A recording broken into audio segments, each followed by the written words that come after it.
All right, thanks for coming, everyone. Welcome to Writers and Books Visiting Readers Series. My name is Dan Hurd. I'm the Director of Adult Programs. We also have our Executive Director, Allison Myers, with us, as with Kathy Engel. If you're not familiar with Writers and Books, we're a nonprofit literary arts center in Rochester, New York. We're dedicated to promoting reading and writing as lifelong activities for people of all ages and backgrounds. We're very happy to have Kathy Engel with us tonight. We'll hear her read, and then she'll talk with Allison for a bit. You'll be able to submit questions in writing through the Q&A button at the bottom of your screen. So at any time you can submit a question.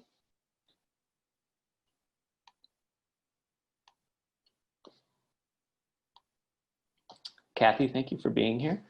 Thank you for having me. Over the past 40 years, poet, essayist, and educator Kathy Engel has worked in many of the major social justice, peace, and human rights movements in the United States. She has co-founded numerous organizations, including Madre, an international women's human rights group, which she directed for 5 years. Her books include Ruth's Skirts, The Kitchen, in collaboration with artist German Perez, and We Begin Here, Poems for Palestine and Lebanon. Her latest collection of poems is The Lost Brother Alphabet, called by Aracelis Girmay, a deeply elegiac and formally inventive work that I will return to for how it carries, among other things, the tenacity to love one another again and again. Kathy is teaching an online workshop on collaborative poetics this coming Saturday morning. To sign up and for more information about Writers and Books, you can go to our website, wab.org. Thank you so much for coming, and thank you, Kathy. Thank you, Dan, and thank you, Allison. I'm really honored, actually, to have been invited. I did plan on coming to Rochester, and I just hope the invitation is open for me to actually get there sometime and be with you in person. I love everything I know about Writers and Books. And as I was saying before we started, when we were just chatting, I think it is these small community-based cultural organizations that are the heartbeat for so many of us, and I'm really grateful. I also want to thank you all for showing up. I can't see you, so that's a little strange, but thank you for being here tonight. And I want to just shout out to Roberto Carlos Garcia, the founder and head of Get Fresh Books, and the whole amazing team, an incredibly brave, valiant, small poetry press. And I just thank you for all your work and support. I want to begin, before I read, by acknowledging the land that I'm on, and I invite you to do the same wherever you are. I want to honor the ancestors and the elders, past, present, and future, of the Shinnecock tribal lands and waters, the Shinnecock Nation. I also stand on Montaukett, Unkachog, Cutchogue, and Setauket land. And today I actually was able to be with many of my neighbors from that nation outside of our local town hall. And there was a victory. It is good to have a victory. A moratorium was passed on these horrendous developments on sacred burial sites. So that was a great thing. Before I read any of my poems, I want to just share a few words that came across my screen this morning from a dear friend and just lifted me. So I wanted to share with you from Rita Dove. In the midst of horror, we fed on beauty, and that, my love, is what sustains us. I could just stop right there because I feel sustained by Rita Dove's words and the words of so many poets. I've known horses, bay, chestnut, Appaloosa, and rank as whiskey at the White Horse Tavern on Hudson.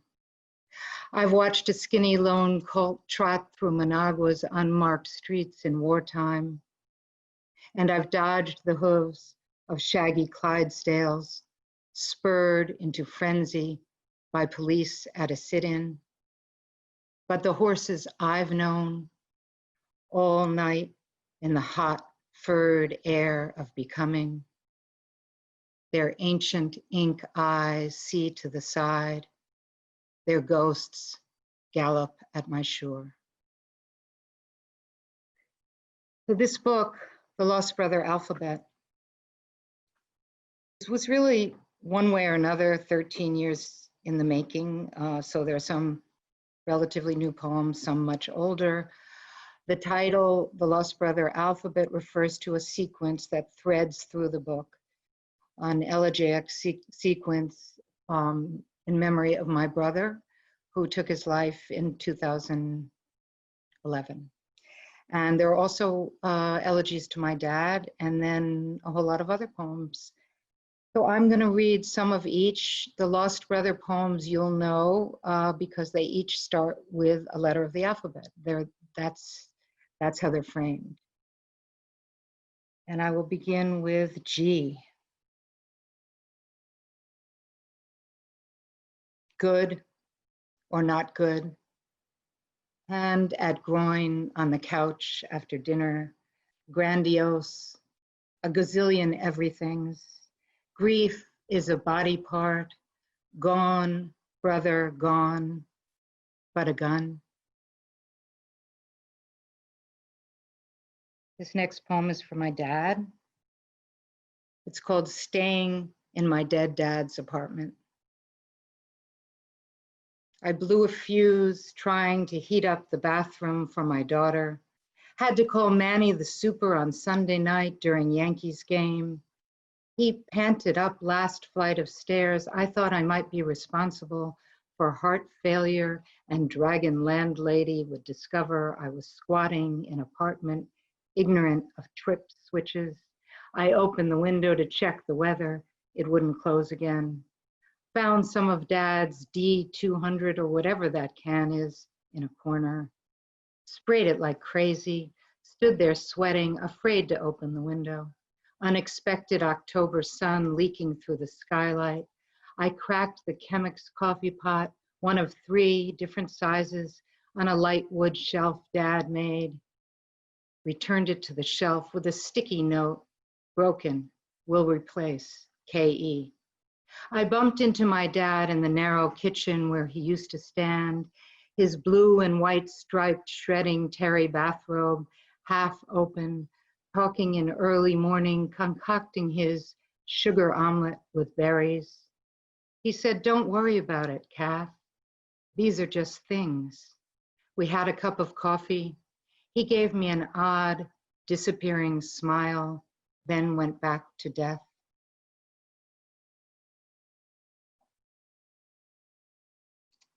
This next one is I and the Lost Brother.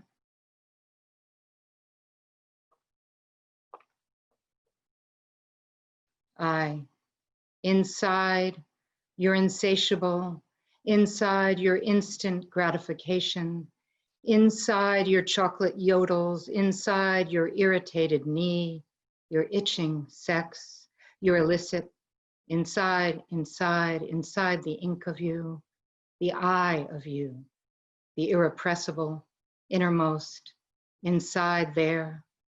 Would you were invincible. Would you imagined the possible, the everyday, not inured, not invaded, irreconcilable? Was it involuntary? Inside, the eye of you, inside. And I guess I hope I don't need to say, but I did neglect to say that not only are the titles letters, but what kind of threads the poems is a repetition of that letter throughout each poem. And this is a little different. It's called Where. and it's for Suhair Hamad. The message comes through AOL.com, finds me off balance in a small school in Jersey, snow puffing down, no newspaper in sight.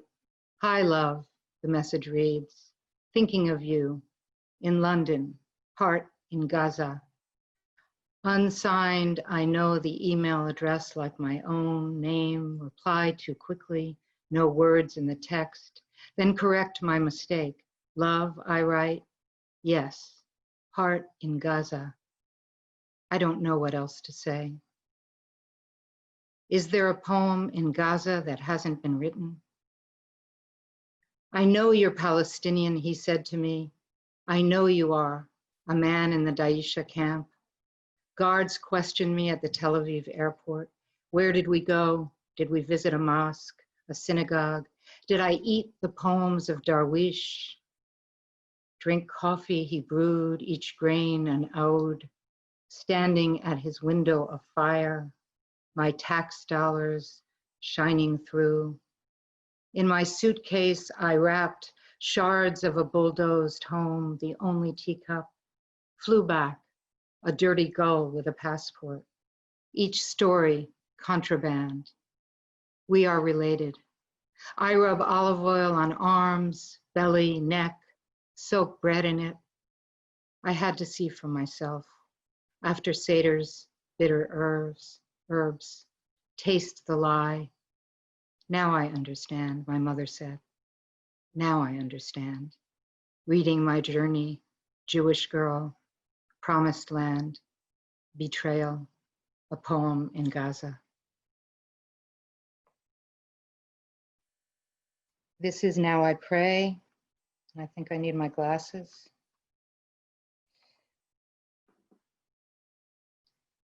Now I pray.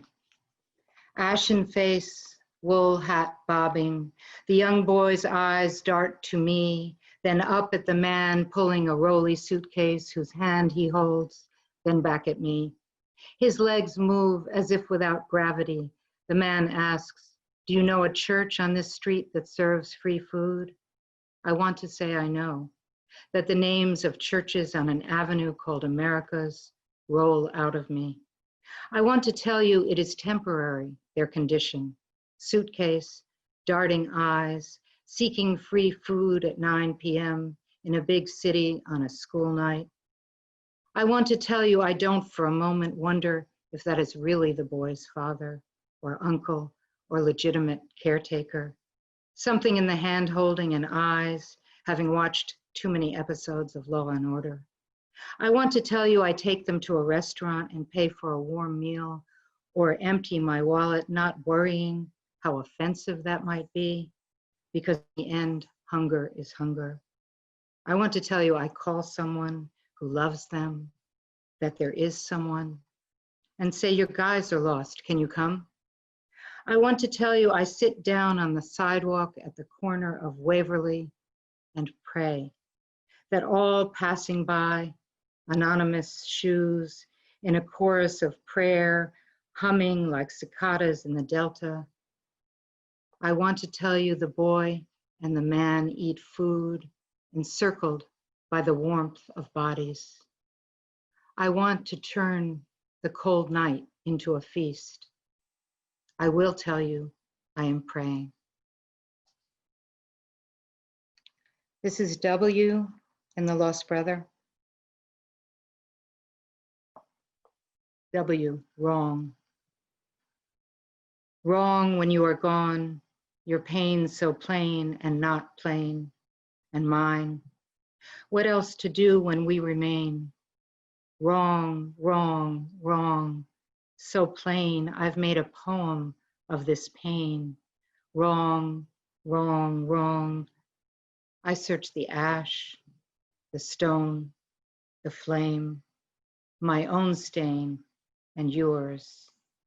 I need a window. And this poem is not in the book, but I wanted to read it. I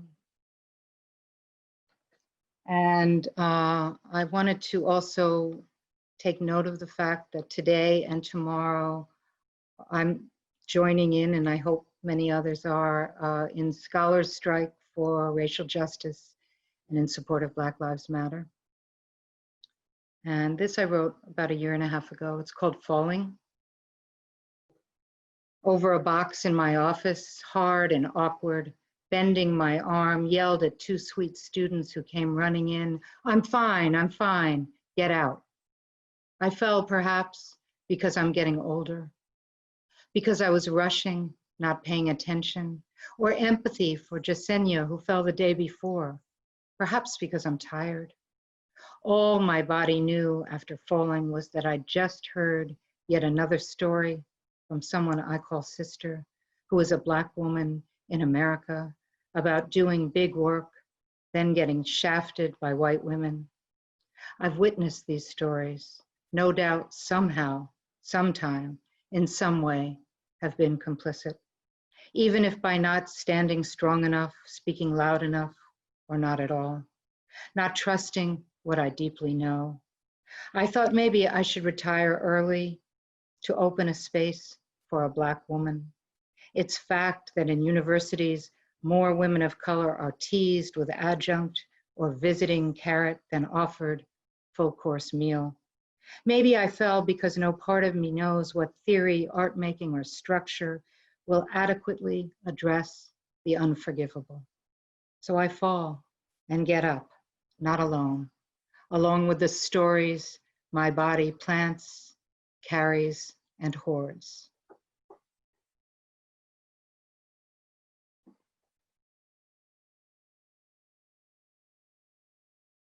Are we okay for time? 2 more poems? We're okay? This is Return. The animals camp out in the farm of my body, a field of muscle, fat, and bone, sea of nerves. They mend my vessels, sew back my arteries, sing my stutter, gallop my missteps. First a horse, then the others claim their spaces, places. Even snakes and insects swivel and swarm.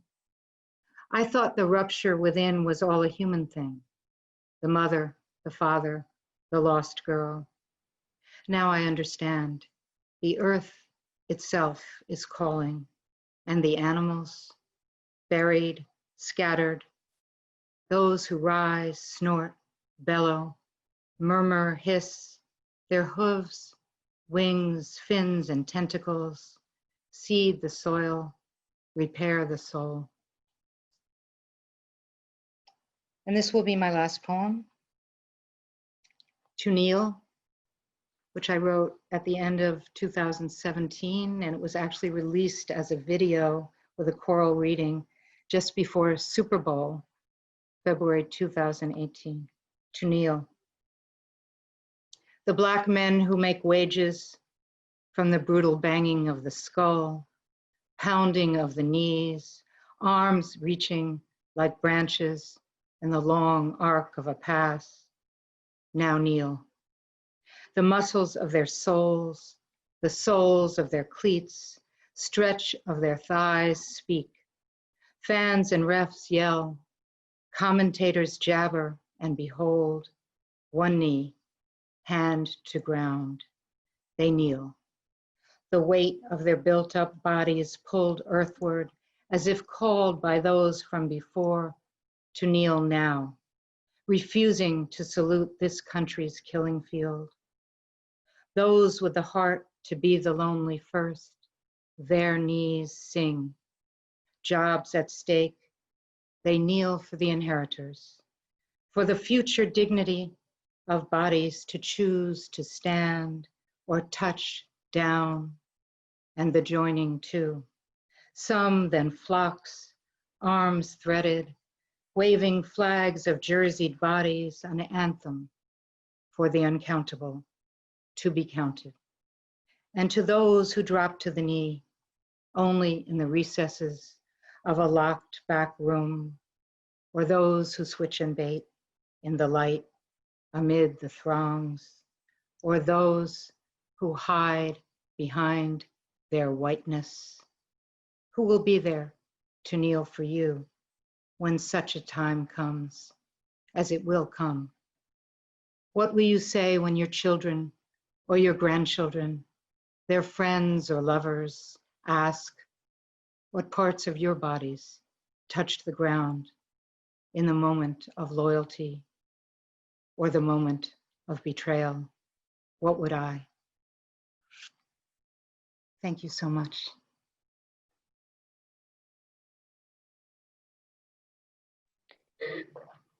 Kathy, such a privilege to hear you read your poems. You read them with so much heart and intellect, which of course is how they've been written. So it's just a double, it's an exponential experience to hear you read them. It's been wonderful. It's so, it's very deep and moving. Thank you. Thank you, Allison. I have some questions about craft, and that seems almost like not doing the collection justice, because in some ways I feel that the absorption of the poems is just something that is so kind of human and organic. It kind of just, as I was reading the book, every poem had so much power, and I frequently would read every poem several times. And then there was also this great momentum and flowing of the poems as a body, the layering of them. And throughout, I felt there was a voice coming through. And I kind of hate to, just sort of tear it down to the craft of it, but for folks who are poets who are listening and people who are writers and readers, I think sometimes we want to know what peeked behind the curtain of the magic of it. And I know you did spend over a decade putting this book together. And I wonder if you can speak to, I love the fact that there were so many different forms that you used in the poem, and not necessarily formal conventions we recognize, but your own forms too. And yet there was this unity. And I'm wondering if you can speak to how you sort of navigate that territory of having something end up being a body of work or a collection when poems have been written through many experiences over time, and how you create this sense of connection and voice. Thank you for that question, Allison. I actually love to talk about craft. Because to me, craft is just what we do. It's like we brush our teeth and then we change a word and, go for a jog, whatever we do. But it took me a long time a long time, meaning I've been writing a long time. So it took me a long time to really sort of get the courage to really get into craft. I just think with every poem, you don't know where it's going to end up. And sometimes I'll write a draft of a poem and I'll send it to my friend Jasenia, and she'll say, "Did you try it long and skinny?" And I'll say, "No, I never thought of that," Or I'll be working on sonnets and they're terrible. They're just terrible. But the working on it, it's sort of like I say to dancers, if you work at the bar, you do the ballet, and then afterwards, whatever you do, that's in you. So I'm obsessed with line breaks. And I just think it's not always, but it's often a long process. And I do constantly, and I have the help of an amazing group of women poets in a circle. And I think at least two, I have to shout out to EJ and Cheryl, are here. And I learn from them all the time, especially when we're doing a 30-30 and somebody says, "Have you tried this form?" or "Have you tried that form?" But I just think it's just digging into the work, and then ultimately listen. listening deep to what is this poem asking to become. And I really, this was 2 books at one point, and then it was 1 book in sections. And I work with communities, and I always say, even with my poems, yes, I have those hours when I can get them of solitude in writing, but it's everybody's helping me, and it was Anne-Marie Macari who said to me, maybe you should try mixing it up more, because it was sections. And it was Michael Waters who said, I don't think maybe it's not 2 books, maybe it's 1 book. I know that sounds a little scary. So I don't know if that answers at all, but I do try to practice craft, various forms, but I also like making them up. Yeah, no, it does answer the question, because I think there is a certain amount of courage involved. We're saying, with somebody saying, I don't need to force the reader into a certain way of reading these, is trusting the reader. I'm just going to put these down on the page. And obviously there's an order in ordering the poems in any book is always a sort of an angst, but I appreciated not having those external, almost artificial signposts. I appreciated that I could encounter each poem straight in. And I loved seeing the different variations in line length, because I think of the line as a breath. And I feel that if I am breathing with you, I am closer to the heart of the poem. So those very intentional structural differences, and I also am like a freak around line breaks too. And I don't know how many times I will like rewrite a poem so many times around the break. And so that I really feel very gratified to hear you talk about it in this way, because it is a discipline and it is a listening, and you do acknowledge that the writing process is a community endeavor. I mean, you make that very clear, not only in the work, but in your extensive acknowledgments and thank yous at the end. But I think there's a lesson in that. I was glad that you did that. It felt so personal and so authentic to me to read that. So all these small things in the book for me were so deeply meaningful, and that you seem so non-formulaic, and it doesn't feel like I'm setting out to do a project and here it is and I'm going to go along and I'll make the project happen. It seemed so much that it was flowing through you, albeit with the discipline to turn it into art at the end. So that interests me. I should see if there are any questions. Are there any so far, Dan? Because I don't want to consume the whole time here. We don't have any questions yet, but if you'd like to submit, it's the Q&A button at the bottom of your screen. Right.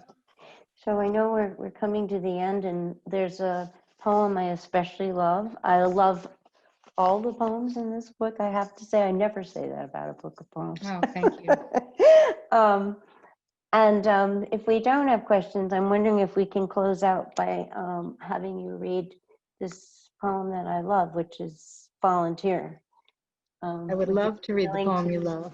Okay, I would also like to say that I did see, there might be a question. Oh, yay. I did see someone in the chat as you were talking, and I just want to acknowledge someone very, very beloved to me, who is my colleague at NYU and has taught me and continues to teach me so much. That's Pato Hebert, an amazing artist and organizer. So I'm just grateful that you're here, Pato, and in my life. I will read Volunteer. You told me what page it is. Okay. I just want to say, because I'm going to be thinking about your question for a long time, Allison, and we're going to just keep talking at another time, because I love that question. It was a nightmare for me to figure out the order of this book. In the end is when somehow I let go, and it was that final exchange with Anne-Marie, I have to say. So whatever she said, I said, I'm going to try this. I'm going to just let it go. And then when I really listened and took the risk, but it's hard. It's hard. Volunteer, and there's a epigraph, volunteer, a plant that grows on its own without being seeded by a human. Caw-caw, finch talk, dewy haze, and one pumpkin appears, orange, ridge-skinned, out of compost, leaning from its stem, and then I see another and another pop out, all leaning and full. Water splurges after a dry spell, and sprigs, called weeds, poke up between Lavandula Provence and Siskiyou pink, like new hair sprouts after a buzz cut. Running my path, I stop at the sight of a small buck in a field. Where did he come from? His chandelier of antlers too heavy for his head. I can smell the stillness he carries in his tree of bone. Geese honk as they leave me for another season.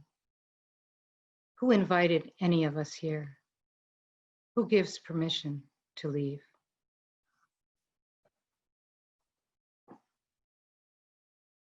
Thank you for reading that beautiful poem, Kathy. Dan, I don't know if you want to have time to take a question in there before we leave. It's 8 o'clock, but it would be nice to let our audience member have their question. Sure. The question from the audience, how much does reading aloud in a work in progress play into your writing process? We are very connected, the person who asked this question and I, because I was also thinking that I hadn't spoken about that. I am constantly walking around saying the lines of a poem, reading them, and I used, before computers, I just type, wasted paper, but would just read aloud every version, every change, and just again and again and again. So it's huge. It's huge. It's a constant part of the process. I mean, the writing, it's not that it always comes at the end, but because I'm writing all the way through, but it's about the hearing and the speaking, or a version of singing, since I can't sing. But yeah, it's a great question. It's constant.